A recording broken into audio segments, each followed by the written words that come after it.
Welcome, welcome. I am so privileged to be here. It's my first Good Fest, and already I'm feeling excited, enthused, able to talk freely, and really keen to learn from all of you and keen to listen. So originally I was just going to introduce myself for 10 or 15 minutes, and then the space opened up a little bit for me. So I'm going to tell you a little bit about my story that ties to the power of stories, and that's me feeling pretty pissed off. I, at that point, probably hadn't had a shower for about 6 days. Everything I needed was in my pack, and I was filthy, tired, exhausted, in pain, and had been living in the woods for those 6 days. And I'd had enough, so I cried. And I think sometimes within your business, within your social lives, personal lives, or in the world we're in currently, you can feel a bit like this. You thought you brought everything you needed, you thought you knew where you were going, you planned it all out, and suddenly it all feels pretty crap. And you tried your hardest, and you used all of your energy, and now you just want to sit down. And it's okay to sit down. And in this picture, I was alone. I was alone for quite a long time on this adventure, which I'll tell you a little bit about in a second. But I'm not alone here, and you're not alone here either. So if you left that kind of vibe wherever you've come from, today here you can speak to other people and realise how not alone you are, and how we're all here to lift each other up into a better future together, which was set up so beautifully by Mark's meditation this morning. We're surrounded by support, and I implore you to lean into it. The clicker. Okay, which direction will I go? Not the right way. Oh, there I am. That's me. Yeah, I do all those things. But actually, for a really long time, for about 20 years, I've been in education before all of those things. But what you realise is when you're in education, you are all of those things all the time. So I speak internationally, I've written a couple of books, I've done a few adventures, and I also coach people. But in education, I did everything you can imagine, from training teachers in Guyana to take pedagogical skills back out into the rainforest, to their communities, to being director of academic programs in Hong Kong and seconded by the British government to the European Commission. I know I don't look like that kind of high-end big brain, but I am. I just play it really chill, you know. So I've done loads of things, and the thing that has made all of those journeys and ups, downs, struggles, adventures in my life pleasurable, meaningful, and powerful is the ability to listen to other people's stories and learn from them, and the ability to share your own story. Because we might feel that we don't really matter, that somehow our story isn't as important or as impressive as somebody else's, or that our passion, what we want to achieve with what we want to put out into the world, we think we know it makes a difference, but how do we tell everybody else it will make a difference? You just start, you just speak. And actually, I popped this in as well. That's my ADHD meds. So I thought it might be a really, really, really good, honest, open and vulnerable way to start today by saying, late diagnosis ADHD, about 2 years ago. It was a bit of a roller coaster. And so usually when I give talks, I get people to guess, did I take my meds today or not? I shall leave that to you to decide. But what I really want you to know is whatever thing you might be afraid of or ashamed of, or anything that makes you nervous about putting your hand up and speaking out, we've all got those little vulnerabilities, we've all got little things about us that make us feel not normal, but no one's normal. So please feel free to be just exactly you. Okay, is there a bit of creakiness with the microphone? Shall I put the microphone down? Keep going with the mic? Okay. So this is an important message that I was going to share with you anyway, even if I didn't get to have a bit of the floor to tell a bit of my adventure, which is be good talkers. Not just good listeners sitting right here, not only good talkers to the people you sit with at supper, but be good talkers in the intervening spaces, in the line for the loo. When you're walking along the corridor, getting a coffee, you see a person you think, I'd really like to talk to them, but I can't. Yes, you can. Because they probably really want to talk to you too. So that's where the magic happens. And that's why, for example, in COVID and everybody working at home now, magic disappeared, because those moments when you walk out of a meeting and you walk down the corridor with somebody and you share a little whisper with them about a thought you'd had that sparked off in that meeting, they stopped happening because people were sitting in front of computers. But here we have the privilege of being together. So those little sparky ideas, share them. Wherever you are, share them. Okay. So here's one of my favourite little mantras. Oh, by the way, I have a clipboard. I'm not ashamed of my clipboard, okay? Because I wrote some notes on here, so if I lose my thread, I can always look back at them. And I think being really open and honest about the things we might need to do to share our stories is totally fine too. So I'm going to read you a little bit of a quote from my new book. I'm not trying to plug it too hard here, but this kind of summarises how I feel about moving forward in difficult times. One-handed open the book.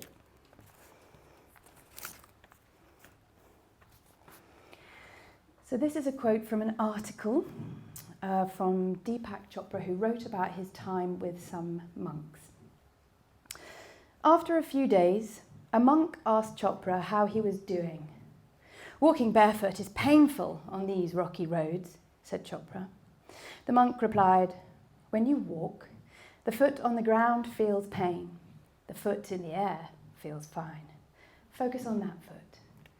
So this has become my mantra for life, and I share it with people wherever I go. There is always something that doesn't hurt.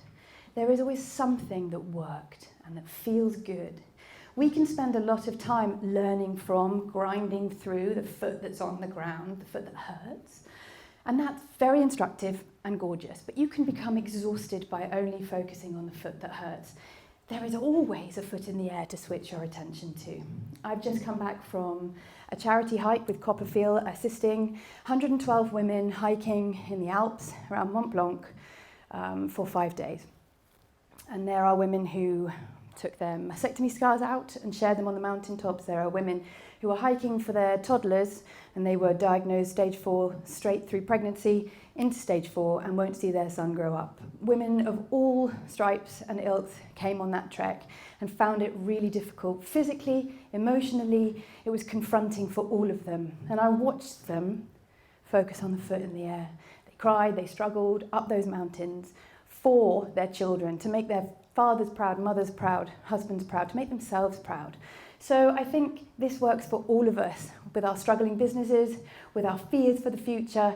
There's always something good, and an individual thing can make a huge difference. You can make a huge difference if you keep focusing on the foot in the air. So, I wasn't very well here. This is me. And I was a bit poorly. So I used to be a big gig rower in Cornwall, cross-country runner, swimmer. Grew up here, I'm from Falmouth, proper Cornish bird right on, you know. Proud to be doing this in Cornwall. And then I started to experience pain, really bad chronic pain. I didn't know it was chronic at the time, it was just pain that wouldn't go away. It took a very long time to understand what chronic means. Chronic means it doesn't bloody go away, and you have to make a space for it in your life. So I, in my teens, was told by a specialist in London, "Oh, your feet turn in, they're a bit wonky." They still are a bit wonky. And my uncle had kindly sent me up to speak to this specialist in London because he was worried about what wonky feet might mean. And they said to me, "Oh, if you don't get your feet broken and reset, you're going to end up in a wheelchair by the time you're 40. And I was only about 13, and I had told my mum, "You're not coming in." So I just looked at this chap and said, "Oh, right." And he went, "Yes, so we'll send some stuff through and there'll be an appointment and we'll discuss having a surgery." And I was like, okay. Stepped out and thought, that was really full on, and I don't know if he really meant that. And surely if something that bad was going to be said, my mum would be in there or my dad would be in there. Mum asked me how it was and I said, "Yeah, fine." I went home, just circling, that thought circling in the back of my head. And the letter never came through. It was a one-off appointment with a specialist, private, outside the NHS. And the dots never joined up. So because that letter never came, I thought, oh, he was just pulling my leg, you know, I'll be fine. And I was fine for years, and then I really wasn't fine. And in my early 20s, I had this onset of pain, and I thought, oh, it's because I'm gig rowing and it's one-sided and I've just twisted my body. Oh, so I'll stop gig rowing and let it heal. It didn't heal, and the less exercise I did, the less I engaged with physical movement, which caused me agony, the more agony I was in, because I didn't realise how much that mobility was helping to keep me well. And life was pretty rotten for a really long time. I went up and I went down, but this pain lasted for 15 years. And at some periods during that 15 years, I considered taking my life purely because I couldn't ever see an end to the pain. But I knew somehow, somewhere, there would be a solution. I lost friendship groups because I disappeared. I lost relationships because I couldn't engage properly, because if any of you have invisible illness or know anyone that struggles with invisible illness, you will know how challenging it is to show up in the world as yourself when internally you're dealing with ever such a lot of pain and strife. But it was hope that got me through. It was the hope of a better day. It was the hope that if you hang on long enough, good will come, change will happen. And I harnessed that feeling through 15 years of my life until there was a solution. And the pain clinic at Trillis had told me to let go of hope directly as a phrase. You need to let go of hope, Gail, because hope is holding you back. You need to instead have acceptance, because with acceptance, you can make peace with where you are, get a disability badge for your car, get ready to give up your job, which I loved and was keeping me going. And I said, fuck off.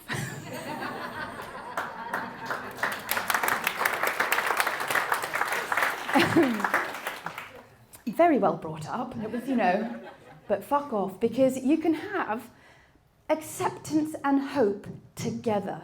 You don't have to have only hope or only acceptance. You can accept that today this is where you are. Today this is the reality. I accept it, but I fucking well hope tomorrow will be better. And I hope this afternoon will be better. And I hope that I have a conversation in a minute with one of you that changes something in my mind and makes my life better. Because that is possible. Because if this is possible, 15 years, if you've ever had backache, migraine, chronic toothache, imagine extrapolating that 2-day, 3-day, 4-day event over 15 years of your life. It makes you want to turn off everything, because it's unbelievable. It's attrition. It's a life of attrition. It grinds you down a little bit more every single day. But I knew there was a light coming at the end of the tunnel. And then the one thing I didn't give up on was my teaching. I took ever such a lot of codeine, still dealing with that little joyful addiction, but that's fine because I talk about everything. Codeine kept me going, it kept me functioning for all of those years, and now I take a tiny bit of codeine every day just to see the neuropathic pain off, and that's fine. But the main reason I took pain meds was so I could get into school. Camborne School, at the time it was pretty rough. It was dealing with quite a lot of stuff, sink estates, etc. Ex-mining community, a lot of poverty, and those young people were my light. Helping them see how bloody great they are was what kept me going every day. If I could hand myself over as a mirror to those young people and they could go, oh, look at me, I can do it, then I would go home happy. And it was because I held on to that career, that teaching, I let everything else go, everything, but that, I got into school every day. That if I could keep that going, then I would feel like I was worth living, I was doing something, I had purpose, we all need purpose. And then I was seconded by the British government to the European Commission in Italy as one of a representative of excellence in British teaching, which still makes me blush to say it today. I was like, was that really me? Yes, it was. And it was there in Varese, between Lake Como and Lake Maggiore, I don't speak Italian anymore, but I've got a great accent, that I was put in touch with somebody who saved my life. It was a dentist working with a chiropractor. They got in touch with me through a chiropractor here in Cornwall that had seen them at a conference and said, we can help you. And I was at my lowest ebb. I'd left everything I knew. I'd left Falmouth, my friends, my family, my Pilates lessons, my swimming, my routine, my doctor with the codeine. So I went to see them and I didn't believe anymore. I was at the point where I'd given up believing. And he did a scan of my head and he said, I can see what it is. And I said, yeah, right. Because if you've lived with chronic anything for 15 years, you've heard every single thing under the fucking sun, and none of it works. So I was like, yeah, sure. And he said, no, you've got something wrong with the condyle joint in your jaw, and it means that your teeth aren't meeting properly. So your teeth are a bit wonky, and it means they don't bite together evenly. Because they're not biting together evenly, it's skewing all these tiny knitted together bones in your head, which means that your eyes are really slightly unbalanced, and they're telling the right-hand side of your body that you're not straight all the time. So your body is trying to make you straight, and all it's doing is corkscrewing you around consistently. And every time you go to the chiropractor, whatever I tried to do, it would straighten me out. Great. But as I talked, chewed, swallowed, and these teeth connected, my brain was being told to twist, twist, twist, twist. So for 2 years I wore braces. Embarrassing, but the kids were great about it. Don't worry about it, Mama. We have funny teeth too. Everybody fine, with their beautiful Italian accents, helping me feel welcome. Doesn't matter what age you are, you can make people feel phenomenal about themselves, and they did make me feel really comfortable. And it changed my life. I could walk again. I could run again. I made myself strong again. And after thinking I was going to have to end my life to stop being a pain in the ass for all my wonderful family and friends who worried about me all the time, I got on those 2 feet and I took on a really huge adventure. So I took the broken bits that I had from that painful 15-year experiences, and those broken bits, all the shit bits, became resilience, determination, empathy for others. Gail talks about in The Prophet, the deeper that sorrow carves into your being, the more joy you can contain. Or the deeper adversity, the harder challenges you face, the more empathy you can get, the more understanding of your audiences you have, and the more you can lift and help people who come from all kinds of backgrounds and walks of life. And that's what you can do, and that's what I did when I decided, fuck it, I'm going to walk the Appalachian Trail. So, after never having spent more than a couple of nights in a tent at a festival, waking up surrounded by empty cans of Strongbow, don't judge me, I thought, well, I'm going to walk 2,200 miles. And I'm not going to do it just, the way that everyone goes, north. I'm going to go south. I'm going to start at the top of Mount Katahdin, and I'm going to walk all the way down to Atlanta in Georgia. So I put everything in a backpack, and I thought, I wonder if my body can do this now. This body I nearly lost, what can it do? And I cried on the top of a mountain. So that's where I was. This is about 3 or 4 weeks in. This is southern Maine and New Hampshire, and I'm sad. But you harness these feelings of struggle. You harness and you listen to people's stories when you walk in life and when you walk on trails. Trails are a metaphor for our lives. These big adventures that I will hike on and walk on. I meet people from all walks of life who have put down the personalities that they have become in the real world so they can walk freely. And that's where you get to know the essence of people. And that's what you are going to do here for these 2 days. You're going to put down those personalities that you're forced to be wherever you are, and you're going to open your hearts and you're going to share, and we're going to make a change. By the time you leave tomorrow, we're going to make a difference. So it was pretty tough. It was 7 months with everything in my backpack. I was really sad because I kicked a rock halfway through and it hurt. And then I went to the hospital about 400 miles after that because it had gone black. And they said, here's an x-ray, click, that's $1,200. Also, it's not broken, it's just tendinitis. Okay, came home for a couple of weeks to heal it, tendinitis. Went back, hiked, finished in 7th of December in the snow, blizzards, hellish. And I finished in December, and it wasn't about the ending, because it never is about the ending. You think it might be about the end result. It's about the journey. It's about the people you meet on the way. It's about the trail angels that help you wash your clothes, the people who have no money in these tiny, tiny villages in Tennessee and North Virginia and West Virginia who will take you in and feed you with the food they have in their cupboard, and they will let you sleep on their living room floor and trust you not to rob them. That's where the difference gets made. That's where people start to believe in life again, the kindnesses, the generosity. A little old chap in his 70s with a rifle and a Trump flag, not my jam, helped to keep me safe and give me back my faith in humanity when I was scared on the trail. You know, you never know who's going to make the difference. Yep, so that's me feeling great. And then when I got home, I thought, oh, this foot still really hurts. And the doctor was like, I think you should get that x-rayed. I'm like, no, I've walked 850 miles across mountain ranges on it of the 2,200 I walked. Let's just do an x-ray, Gail. Okay. Oh, broken in 2 places, 1 displaced fracture. I'd walked 850 miles on that, showing me that mindset is everything. I wouldn't recommend it, but if you're facing hard things, if you're facing challenges, focus on the foot in the air, because this guy was on the floor and he really, really hurt. So I spent 850 miles truly focusing on the foot in the air, and it got me through. So what I really want you to know and remember to the core of your being, that everybody's story makes a difference. I'm not here to talk to you about, my talk just then wasn't about business, it's not about bottom ends. I don't know, I don't do business. I'm just starting a business, you can tell how that's going to go. Bottom lines, right. Anyway, it's okay to lead with your heart and let other people take care of the details. And my story counts, even though I might not be the automatic demographic to have opened the show. Your story counts. It really matters. You really matter. And once you believe that your story really matters, then you can share it and make the difference. Because I came home from the Appalachian Trail and I thought, I'm going to tell my story. Who would want to know? No one wants to know. Moaning about pain, wrote a book.